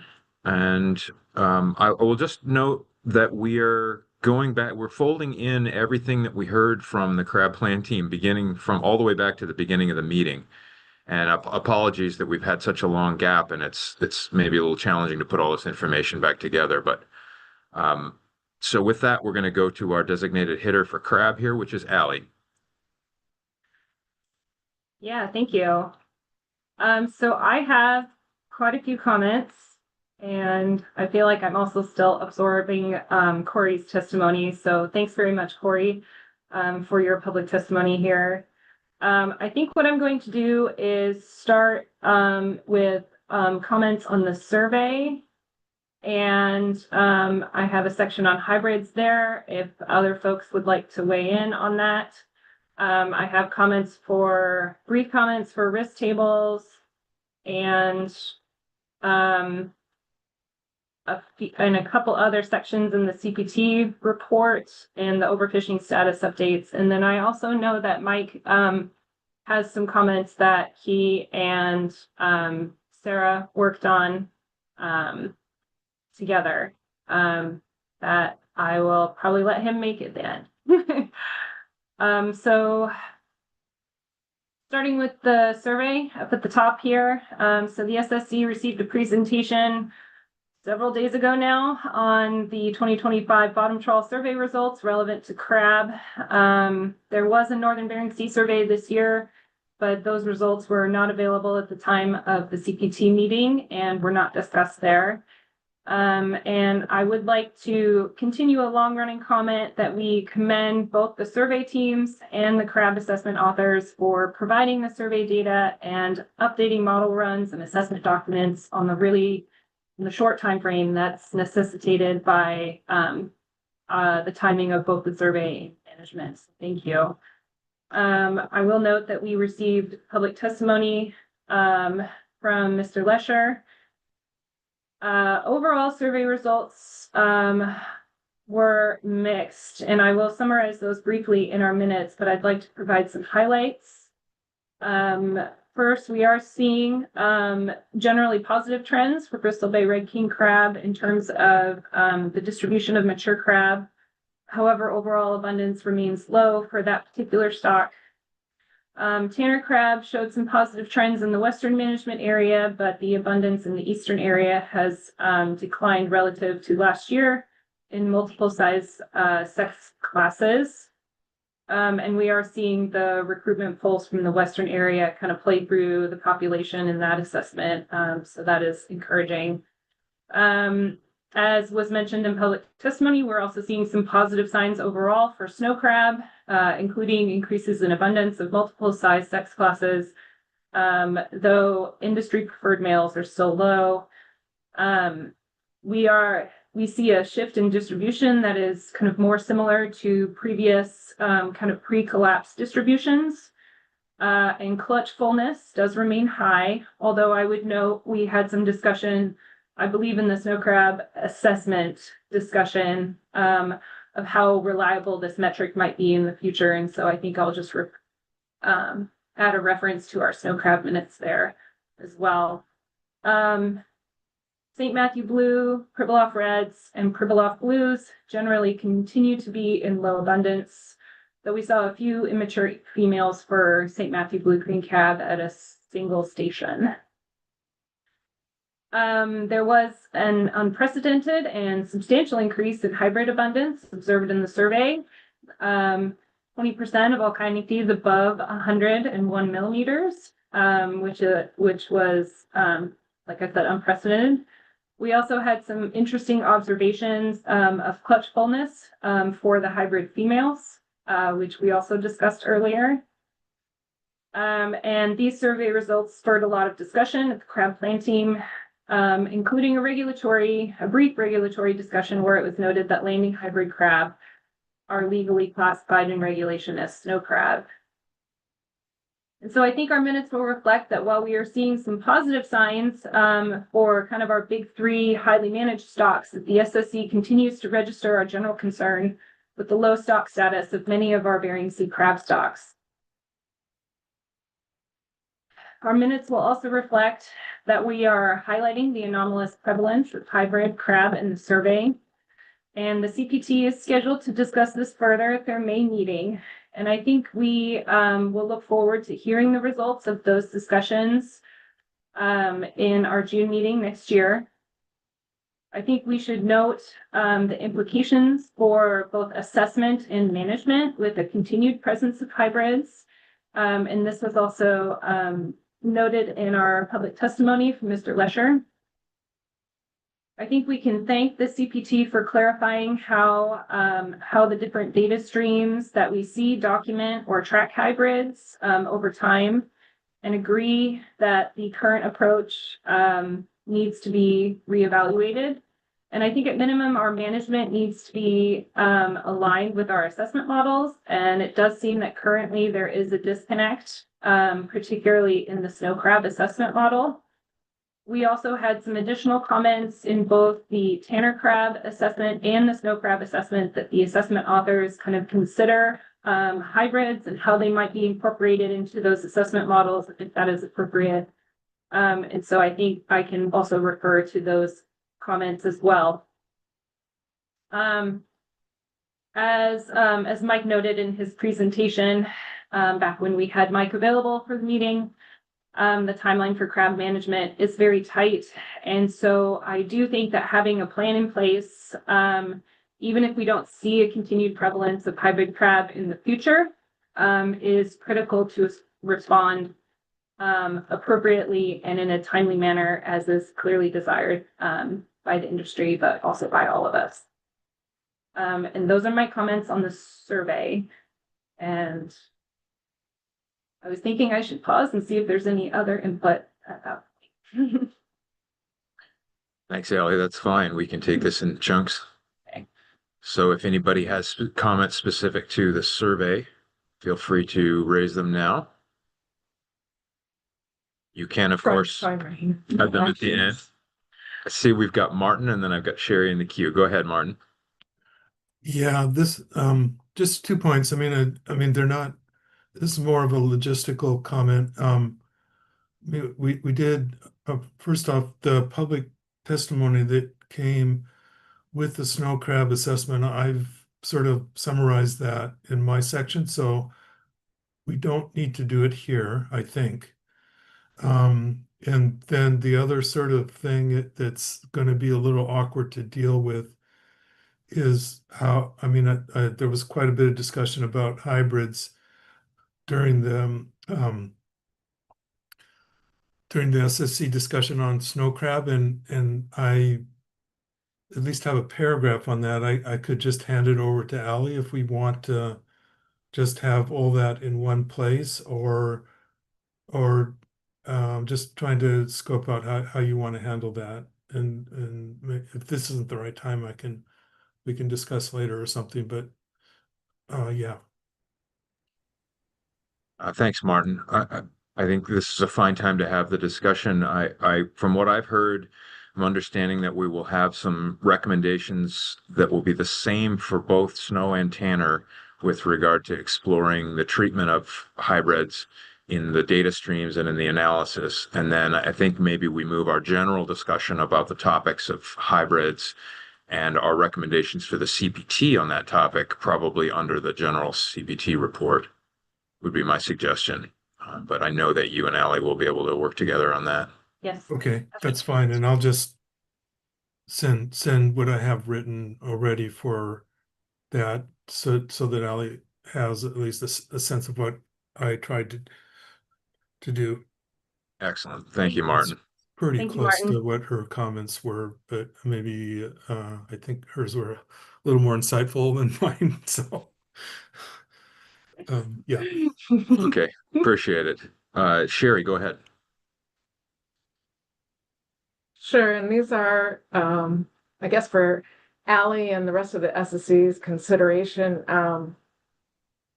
There were 2 comments that I think that I personally, I think I would soften or caveat just a little bit.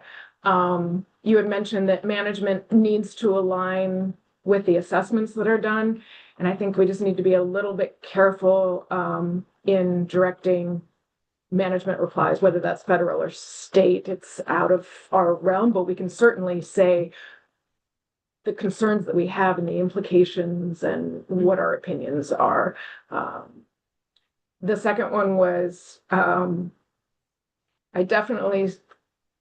really appreciated Corey's testimony, and I also know that, I mean, hybrids, it was a big signal this year. I'm a little, as an SSC chair that tries to get meetings together and agenda to have last minute or to have late survey results that were very different than before, I just am a little bit sensitive to what organization can do immediately.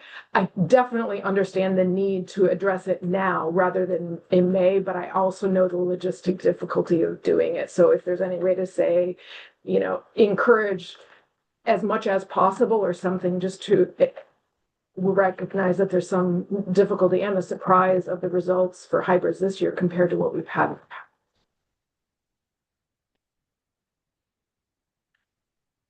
Sorry, Sherry, just a point of clarification. So we will note the sort of pressing need of this issue, and we will encourage any ways to address it now, or we will appreciate that this will be taken up in May. Yeah, Allie had mentioned, I don't know your wording, but speaking to the CPT about how important this would have been for them to have taken it up. And mine would be as practicable, recognizing whatever constraints. I agree on what was urgency, but I also recognize the difficulty. Perfect. Thank you. Sure. Okay, I think we'll go back to Allie now for more of the CPT. More of the CPT report. Yes, thank you. I just have some brief comments on risk tables and a couple other sections, and including overfished updates. So I think I'm going to kind of blow through those, and if maybe we could just take any additional comments at the end of these sections. So with regard to risk tables, the crab plan team had some recommendations on the implementation of risk tables for our crab stocks, but really felt like they needed more discussion time as a team.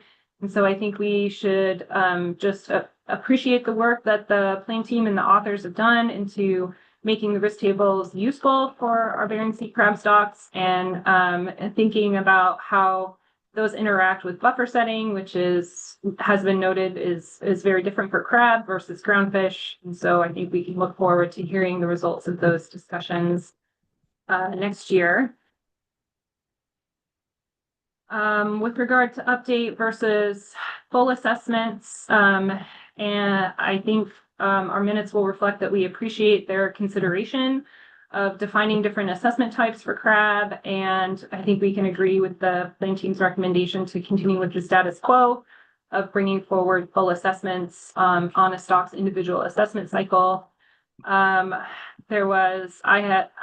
had some questions and kind of talked about some specific circumstances here, but I think we can also note that we appreciate the current level of monitoring that occurs with the plan team on an annual basis that allows them to track off-cycle stocks.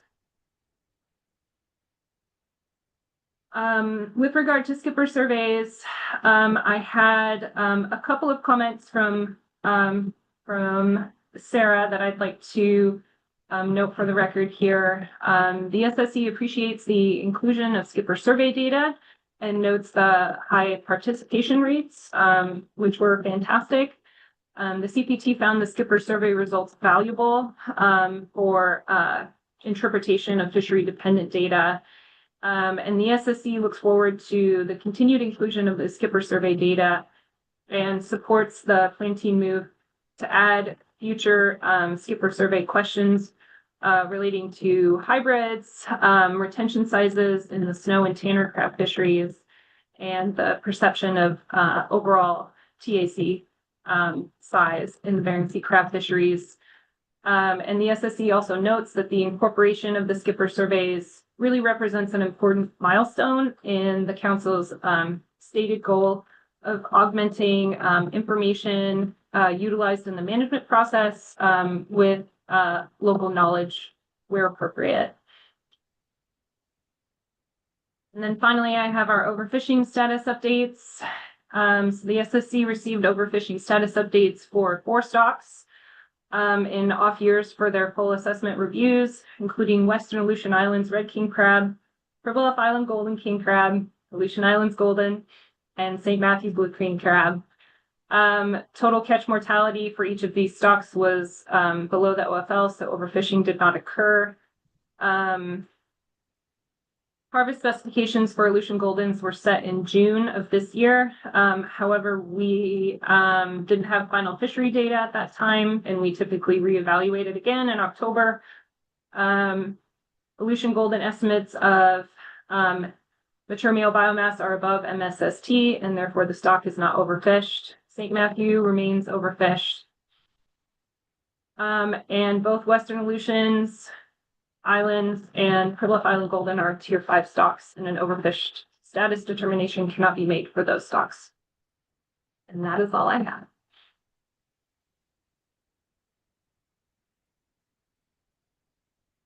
Great, thanks, Allie. That was really thorough. Other SSC comments on any of the crab plan team topics that have come up? Franz, go ahead. Yeah, thanks for that. I just have a comment on the kind of a general comment on the risk table discussions. And I try to think about that a little bit. I think the plan team has kind of repeatedly highlighted how different they are from groundfish. But I'm not sure if the risk tables or the way we think about this are really fundamentally different from the groundfish risk tables and how we think about those. So I would encourage some more discussion of that. If not here at the SSC, then perhaps when the crab plan team takes it up again. And specifically, I would actually argue that they perhaps not that different, although the council has obviously adopted a different risk framework in those different harvest control rules. Through the choice of P star for crab, the council has essentially made it clear that it's willing to tolerate a higher risk of exceeding the OFL. But in my view, and I think Katie kind of said that in her summary too, we still set a max ABC that is, arises from the P star equals 0.49 approach, and then reduce from max ABC below that. At least that's one way to think about that. And so if we think that we have good and unbiased estimates of the OFL and the FOFL, we shouldn't use the uncertainty in those estimates as a grounds for a large additional buffer, kind of regardless of the level of uncertainty. And I'm not suggesting that we reduce the buffers that we have settled on, but perhaps view them in, more like we do the groundfish buffers rather than fundamentally different.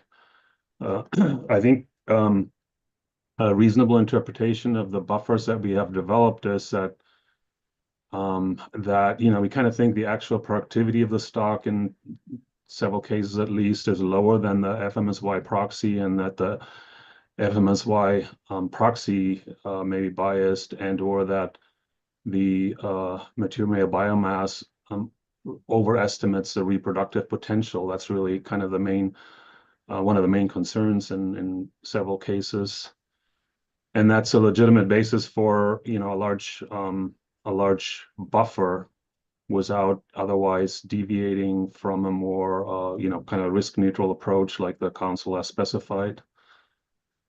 And maybe one additional point is that to deal with that uncertainty in the appropriateness of the reference points such as B35, etc., we should perhaps focus more on reviewing and modifying the harvest control rules as appropriate to deal with that. So that's just my thoughts on the risk table. Thanks, Franz. Sherry, did you have a follow-up to Franz or a separate topic? Actually, both. That's possible. Yeah, maybe do the follow-up first. We might have some other follow-ups on that. Yep, no problem. And this was just asking if France, I'm guessing I'm missing something, and so I'm just wondering if you can help. You mentioned that that uncertainty shouldn't be used. Large uncertainty shouldn't be used as sort of a reason in through the risk table for a reduction from max ABC, but we should use bias instead. And I'm thinking back to the definition of risk, and the definition of risk, I'm thinking off the top of my head, I haven't had a chance to think through this. What is the probability of exceeding the true but unknown OFL? And so what piece am I missing? Is it the uncertainty in the ABC that you're talking about, not the uncertainty in the OFL? Anyway, I just think you can probably help me with it. Franz, go ahead and respond. Yeah, thanks. Yeah, here is we're essentially setting the ABC, max ABC equal to OFL. So any additional uncertainty around the OFL would have, very little impact on where we set max ABC, right? So if we adopt a risk neutral approach, and the council has said they're willing to tolerate essentially a 50% probability of overfishing, then as long as we have an unbiased estimate of the OFL, we should be good. Does that help? Thank you. Yeah. Yeah, it does. And check in with Martin. Or do you also have a follow-up on this topic, Martin? Yeah. Go ahead. Whoops. Yeah. I guess I'm on. Yeah, a couple of things. I mean, I don't know if it's a good idea to get into the whole risk table, the risk issue with crab, because it would take a while. But I guess I sort of think of the buffers that are used for crab are there because at some point the SSC decided that the sort of P-star that the council had adopted wasn't fully addressing the level of uncertainty in the assessments, and we felt that it was important to use a significant buffer, and that precedes me, and I don't know how carefully the SSC went through that decision, but that was sort of a step I think that the SSC took, and then the CPT sort of followed in. And so it really is trying to account for uncertainties that are sort of on top of the uncertainty that's associated with P-star, which is just the sort of numerical calculation from the stock assessment. And so it could be I have that wrong, but I guess that wasn't why I raised my hand. I was just trying to think about how the CPT might move forward with risk tables. And first off, I think it would be good to not sort of get completely uncoupled with how risk tables are used for groundfish. And I think and some of the things that that the crab plan team raised seemed like they had already been sort of vetted or sort of hashed out on the groundfish side. Like, for example, the CPT wanted to discuss whether it would be a good idea to increase the number of levels in the risk table, from 3 to some higher number. And I think there was mention of 4 or maybe 7. And we kind of started off in that direction on the groundfish side and settled on 3 for, I think, pretty good reasons that I think the crab plan team should pay attention to. And I think some of the other concerns seem to be a little worrying for me in terms of renaming things, which isn't going to be sort of helpful when, the SSC or other groups look at risk tables and see that, the categories have different names or might have different meanings on the crab side.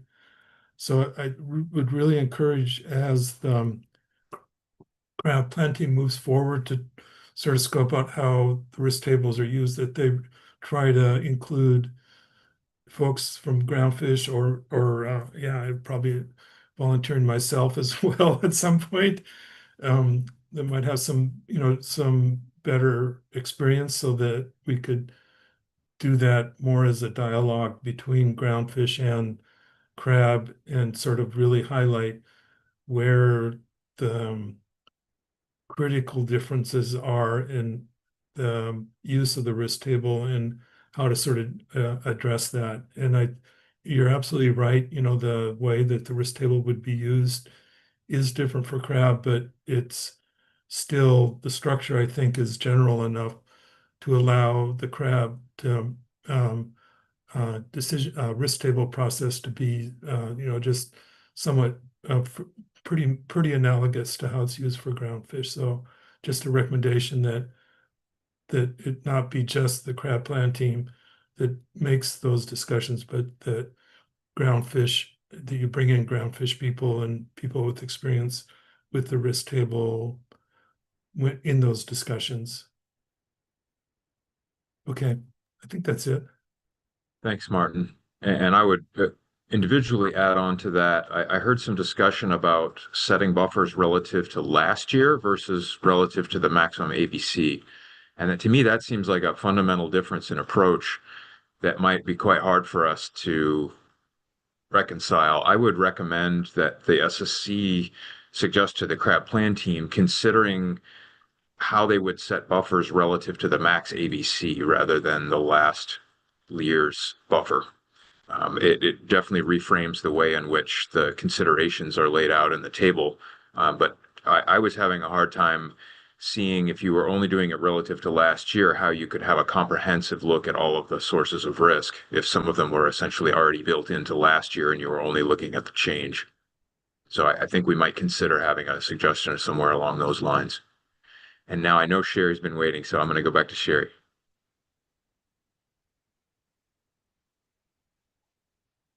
Sure, I've thought, and actually I'm going to respond if it's all right to you and Martin.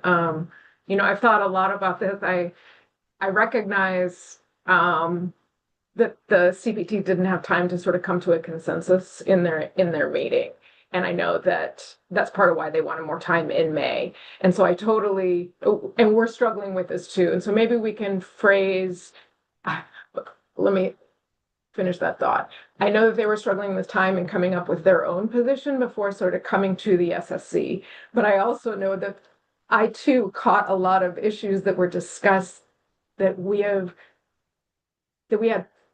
pretty strong feelings about in the past for the SSC when we're talking with the groundfish plan team, and that actually might help facilitate the discussion. So I recognize both sides.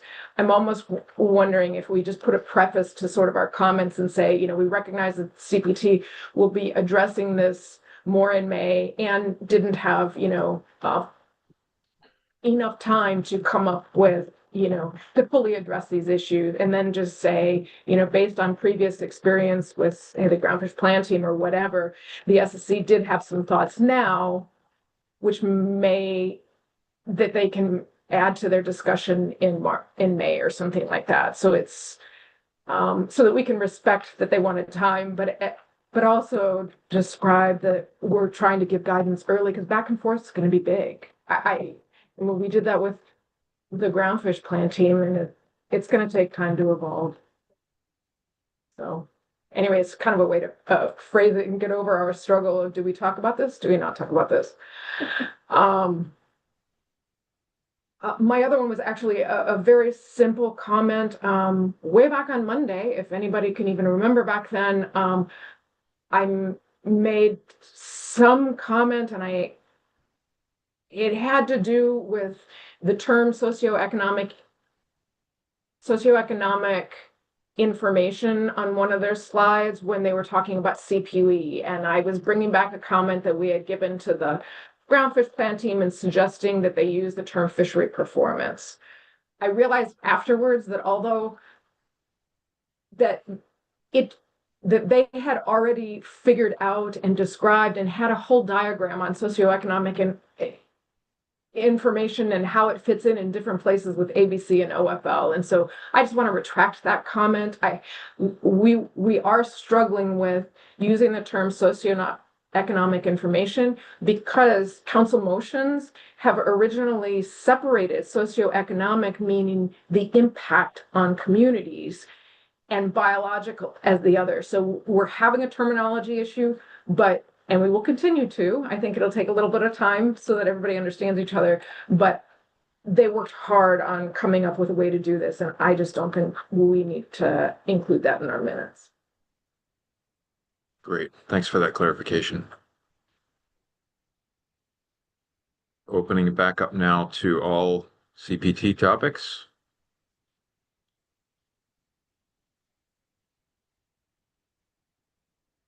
Okay.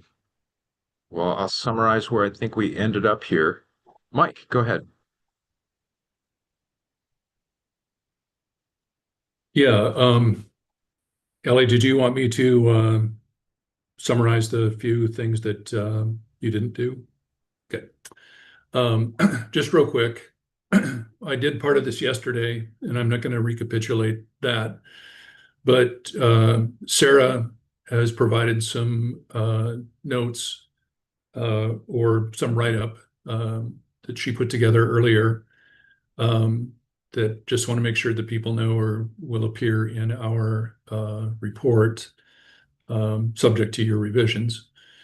Part of it's just an overview. The SSC appreciates the inclusion of socioeconomic indicators for use as contextual information in the tax setting process. This is in a section titled CRAB safes and ESPs. In the past, the SSC recommended spatial overlap indices to improved records on quota share distribution, active ownership, and how consolidation affects communities and active participation. As described in the presentations received by the SSC, low vessel participation in the major crab fisheries has persisted across management areas, raising concerns for the engagement of community fleets. Shore-based processing participation has also contracted, while information received in public testimony noted that in some instances, communities and industry have been able to work together across regions to lessen the impact of consolidation of direct participation in the crab fisheries on some communities. The overall trends have highlighted reduced opportunities for community-level participation and the structural challenges in maintaining sustained participation in these fisheries for multiple communities. That's followed by a couple of recommendations for vessel and processing indicators, augmentation of those in the safes we saw, and inclusion in the ESPs, which we discussed yesterday. And then Sarah continues with a couple of new paragraphs. Together, these or similar vessel and processor community-based indicators would allow for annual tracking of changes on two key dimensions of the sustained participation of fishing communities, which would be useful as community context information in the tax setting portion of the fishery management process, and complement other sources of community-based information, such as the SEPO, with time series and species-specific data not available elsewhere. And then she concludes, on a separate note, the crab plan team recommended including only post-implementation crab rationalization program fishery performance indicators, for example, active vessels, in the ESPs, given the difficulty of interpreting pre-crab rationalization data. And I think by that she meant comparability of pre-crab rationalization data to post. While this approach may improve clarity in some ways, it risks obscuring the longer-term decline in sustained participation of fishing communities in the major Bering Sea Aleutian Islands crab fisheries. To address this disconnect, the SSC suggests that it may be useful to briefly summarize the description of patterns of changes for community engagement and dependency that accompanied the implementation of crab rationalization program and its antecedents, including the vessel buyback program, that appear in existing crab rationalization program reviews, which would provide an important part of the historic context of community participation in the crab rationalization fisheries. And that's it. Great. Thanks, Mike. And Sarah, who I'm sure is not listening. Other comments on crab plant team items?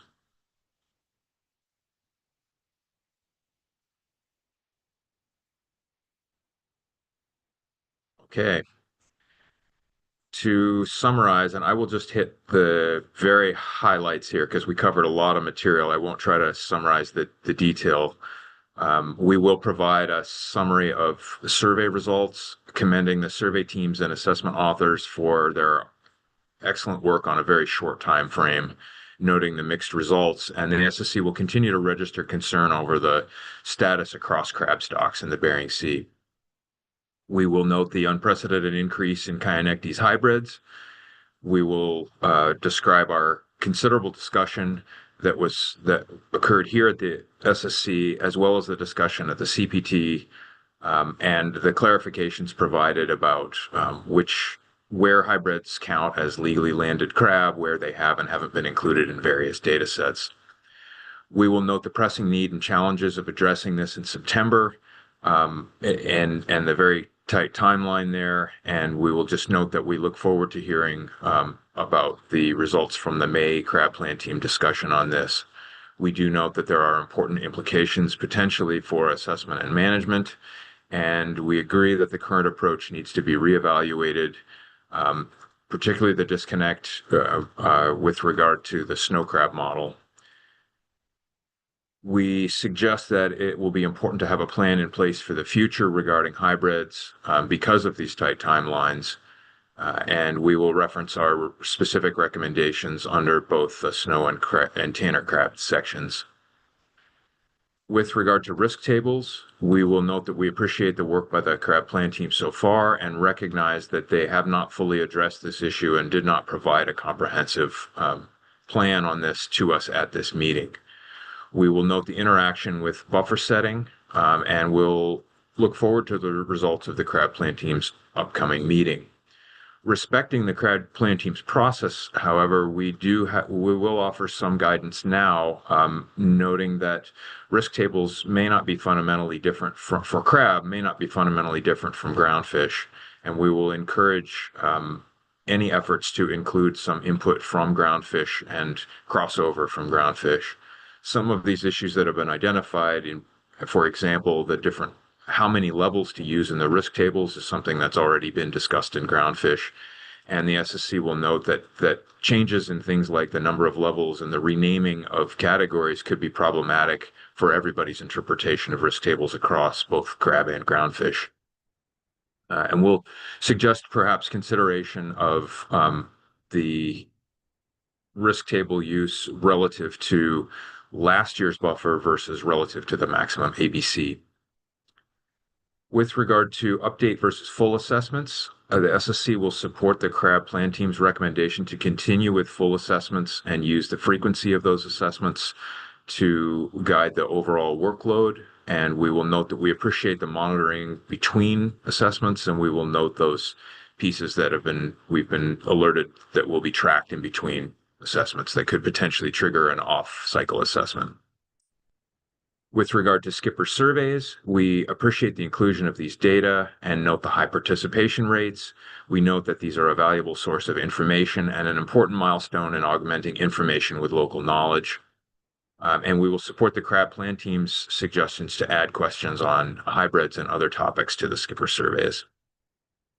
With regard to overfishing updates, I won't try to restate them because I know that Ali stated them exactly correctly, but we will provide the appropriate text for Western Aleutian Islands red king crab, St. Matthew's blue king crab, Pribilof Island golden king crab, and Aleutian Island golden king crab, with really the only anomalies there being that there was some confidential data for Pribilof Island golden, and that for Aleutian Island golden, as we normally do, the specs were set in June. So this is just an update there. And then finally, with regard to crab safes and ESPs, we will note the summary of socioeconomic indicators and trends across communities and vessels. We will be supporting inclusion of vessel and processing indicators in the safes and ESPs moving forward. We support annual tracking of changes in sustained participation, useful for the tax setting process. And we will have some comments on the utility of summarizing patterns of pre-rationalization data and changes that accompany the rationalization program. And there may be some other topics in there that I missed, but those can fall under the catch-all of the general crab safes and ESPs. Hopefully there's nothing critically important that I missed. Great. That concludes our crab topics for this meeting. Thanks again to Katie and Anita for pulling double, triple, quadruple duty here at the end of the meeting with no backup, and for your very clear and concise presentations. I know I particularly appreciated in the crab plan team's report the clear separation between the author's material and the crab plan team's material. It's very helpful for the SSC to see what the author said and what the crab plan team said, and be able to separate those two when we're evaluating the slides. So that was a really nice presentation. At this point, I will open up to general comments from the SSC across any topics. If there's something that came up that we want to discuss at this point, or if there are any questions about anything that happened, you can raise your hand now. I won't wait long because I don't want too much to pop up here. Good. I'm not seeing any major issues popping up. So the next thing on our list is to revisit our report section deadlines. And I'm going to turn over to Allie to remind us our plan moving forward here. Yeah, thanks, Ian. So just to reiterate our deadlines, I think we decided that we were getting done early enough today that we're going to stick with the original deadlines. But please, if you guys run into any issues making those deadlines, just reach out. We know this has been a tough meeting. So just reach out to me or the chairs and we will figure it out. So our original deadlines are as follows. We would like to have all draft sections into the main Google document by the close of business today, Thursday. We would like to have everyone's slides by noon tomorrow on Friday. And we will have the report open all day tomorrow for full the SSC review, and we'll probably be closing at some point. We're calling it close of business, but we will be closing sometime late on Friday. And I will communicate a little while before that so that you know that you can get out or I'll kick you out. So that's it. Thank you, Ian. Thanks, Allie. And I would just like to say before we close the meeting that this has been an interesting meeting. And I thank the SSC members and everybody else who participated for their patience and their flexibility with our schedule during this meeting and with the increased workload associated with the shutdown occurring right in the middle of the meeting. So thanks again for all that. And with that, we'll see everybody in December. And I'm going to close the meeting. Take care, everybody. Thanks, Ian. Thanks, Ian. Thank See you. all. Bye-bye. Bye.